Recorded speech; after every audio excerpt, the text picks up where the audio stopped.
নমস্কাৰ শ্ৰদ্ধেয় অসমবাসী ৰাইজ অৱশেষত আমালৈ বেয়া খবৰটো আহিল আজি 8:45 ৰাজ্যসভাটো নাগৰিকত্ব সংশোধনী বিধেয়ক 2019 অৰ্থাৎ কেব গৃহীত হৈ গ'ল আমি সমগ্ৰ অসমবাসী আশা কৰিছিলোঁ যে ৰাজ্যসভাত কেবখন গৃহীত নহ'ব অথবা আমি আশা কৰিছিলোঁ যে ৰাজ্যসভাত সিলেক্ট কমিটিলৈ পঠিয়াই দিবৰ কাৰণে ব্যৱস্থা গ্ৰহণ কৰা হ'ব কিন্তু সিলেক্ট কমিটিলৈ পঠিয়াই দিবৰ কাৰণেও বিজেপিয়ে মান্তি নহ'ল এনডিএ মান্তি নহ'ল বৰং 8:45 আজি চূড়ান্ত যি ভোটদান হ'ল সেই ভোটদান অনুসৰি সিদ্ধান্ত হ'ল যে ৰাজ্যসভাত 25টা ভোটত এই বিধেয়কখন গৃহীত হ'ল অৰ্থাৎ কেব আজিৰ দিনটোত আজি 11 ডিচেম্বৰ তাৰিখৰ দিনা 8:45 সন্ধিয়া এই কেবখন গৃহীত হৈ গ'ল শ্ৰদ্ধেয় ৰাইজ অসমীয়া জাতিক যি অসমীয়া জাতিয়ে 1913 চনৰ পৰা বিদেশীৰ বিৰুদ্ধে প্ৰব্ৰজনৰ বিৰুদ্ধে মাত মাতিছিলে সংগ্ৰাম গঢ়ি তুলিছিলে আৰু কোনো পধ্যে প্ৰব্ৰজনকাৰীৰ হাতত অসমৰ মাটি আৰু অসমৰ অৰ্থনৈতিক অধিকাৰ তুলি নিদিওঁ বুলি সিদ্ধান্ত লৈছিলে সেই অসমীয়া জাতিৰ ওপৰত বিজেপি আৰু আৰএছএছে সৰ্বশেষত জাপি দিলে এই কেব জাপি দিলে 1,90,00,000 হিন্দু বাংলাদেশীক নাগৰিকত্ব দিয়াৰ কাৰণে সিদ্ধান্ত শ্ৰদ্ধেয় ৰাইজ এই মুহূৰ্তত আমি কি কৰিম এই মুহূৰ্তত সমগ্ৰ অসমবাসীৰ প্ৰতি আমাৰ এটাই আহ্বান সমগ্ৰ অসমবাসী ৰাইজ ৰাজপথলৈ ওলাই আহক সমগ্ৰ অসমবাসী ৰাইজে মনে মনে বহি নাথাকিব সমগ্ৰ অসমবাসী ৰাইজে ৰাজপথলৈ ওলাই আহি সমগ্ৰ অসমৰ ৰাজপথ অথল কৰি তোলক সমগ্ৰ অসমৰ ৰেল সেৱা অচল কৰি তোলক সমগ্ৰ অসমৰ কেন্দ্ৰীয় চৰকাৰৰ কাৰ্যালয়সমূহ বন্ধ কৰি দিয়ক সমগ্ৰ অসমৰ ৰাজ্য চৰকাৰৰ কাৰ্যালয়সমূহ বন্ধ কৰি দিয়ক সমগ্ৰ অসমৰ বিভিন্ন কোম্পানীবিলাকৰ বেচৰকাৰী প্ৰতিষ্ঠানবিলাকৰ কোম্পানীবিলাকৰ কাৰ্যালয় অচল কৰি তোলক আৰু সৰ্বাত্মক প্ৰতিৰোধৰ কাৰণে অসমবাসী এতিয়া ৰাজপথলৈ ওলাই আহক আমাৰ কোনো বিকল্প নাই এতিয়া বহুতে ক'ব যে এতিয়া আমি কোৰ্টলৈ যাব লাগে হয় আমি কোৰ্টলৈ যাম কিন্তু আমাৰ সংগ্ৰাম স্তব্ধ কৰিলে নহ'ব সংগ্ৰাম বিমুখসকলে ক'ব সংগ্ৰাম বিমুখবাদীসকলে ক'ব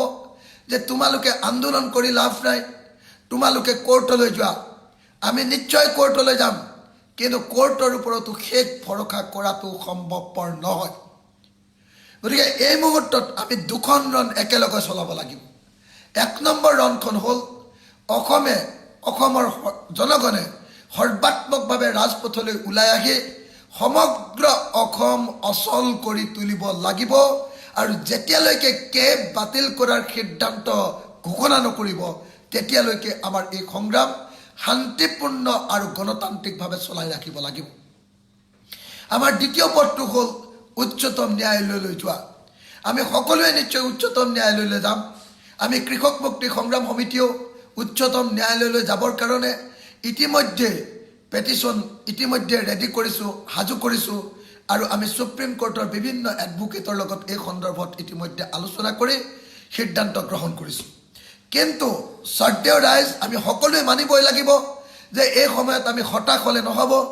এই সময়ত আমি বহি দিলে নহ'ব এই সময়ত আমি ফৰিং চিটিকা দিলে নহ'ব এই সময়ত আমি বিশৃংখল হ'লে নহ'ব এই সময়ত আমি ঐক্যবদ্ধ হ'ব লাগিব যি ঐক্যবদ্ধ শক্তিৰ কথা যোৱা 3টা দিন ধৰি অসমৰ ৰাইজে প্ৰকাশ কৰি আহিছে মই অসমবাসী ৰাইজক এই মুহূৰ্তত ৰাজপথলৈ ওলাই আহিবৰ কাৰণে আহ্বান জনাইছোঁ আৰু আজিৰ দিনটোৰ পৰা অনিৰ্দিষ্ট কালৰ কাৰণে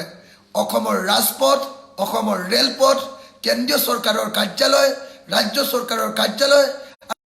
কাৰ্যালয়সমূহ স্তব্ধ কৰি দিবৰ কাৰণে অনিৰ্দিষ্ট কালৰ কাৰণে স্তব্ধ কৰি দিবৰ কাৰণে আহ্বান জনাইছোঁ আমি আটাইয়ে লগ লাগি এই যুঁজখন যুঁজিব লাগিব আৰু এই যুঁজখনত আমি জয়ী হ'বই লাগিব গতিকে সংগ্ৰাম দীঘলীয়া হ'ব কাৰণে এই সংগ্ৰামত ছুটি ৰাস্তা কোনেও নল'ব কোনেও যাতে কেৱল আক্ৰমণ কৰা বা অশান্তিৰ সৃষ্টি কৰা হিংসা কৰা এনেকুৱা ধৰণৰ কোনো পন্থা আপোনালোকে নল'ব আমাৰ সংগ্ৰাম দীঘলীয়া হ'ব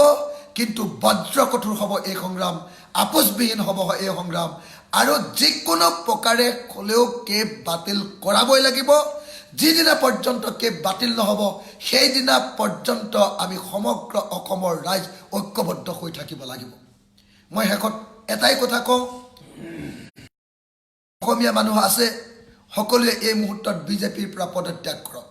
সকলোৱে এই মুহূৰ্তত অসম গণ পৰিষদৰ পৰা পদত্যাগ কৰক সকলোৱে এই মুহূৰ্তত বিপিএফ দলৰ পৰা পদত্যাগ কৰক যিসকলৰ জাতি প্ৰেম আছে যিসকলে দেশক ভাল পায় যিসকলে অসমক ভাল পায় যিসকলৰ অসমীয়া সেন্টিমেন্ট আছে প্ৰত্যেকজনে বিজেপি দল ত্যাগ কৰক এজিপি দল ত্যাগ কৰক বিপিএফ দল ত্যাগ কৰক এই দলকেইটাই আমাক চূড়ান্ত বিশ্বাসঘাতকতা কৰিলে গতিকে আমি সমস্বৰে আমি এই মুহূৰ্তত বিজেপি দল ত্যাগ কৰাৰ বাহিৰে কোনো পথ খোলা নাই মই সমগ্ৰ অসমবাসী ৰাইজক শান্তিপূৰ্ণ কিন্তু দৃঢ়তাৰে সৈতে অশান্তি বিয়পা নবিয়াকৈ হিংসাত্মক কাৰ্য নকৰাকৈ অথচ আপোচবিহীনভাৱে এই গণতান্ত্ৰিক গণসংগ্ৰাম প্ৰতিৰোধৰ গণসংগ্ৰাম সৰ্বাত্মক কৰি তুলিবৰ কাৰণে আহ্বান জনাইছোঁ আৰু পুলিচ আৰু প্ৰশাসনৰ প্ৰতি অসম চৰকাৰ আৰু কেন্দ্ৰীয় চৰকাৰৰ প্ৰতি পুলিচ আৰু গৃহ বিভাগক সকীয়াই দিছোঁ যাতে কোনো পৰ্যায়ে কেতিয়াও আন্দোলনকাৰীৰ ওপৰত আক্ৰমণ কৰা নহয় আমি সকীয়াই দিছোঁ আন্দোলন শান্তিপূৰ্ণভাৱে চলিব গণতান্ত্ৰিকভাৱে চলিব কিন্তু সৰ্বাত্মক আন্দোলন হ'ব কোনো চৰকাৰে যাতে অসমৰ জনতাৰ ওপৰত গুলীচালনা কৰিবলৈ লাঠিচালনা কৰিবলৈ সাহস নকৰে আমি সকলোকে সকীয়াই দিছোঁ এজন অসমীয়াক আক্ৰমণ কৰিলেও চৰকাৰক খুদাই এৰা নহ'ব এজন অসমীয়াক গুলিয়ালেও চৰকাৰক খুদাই এৰা নহ'ব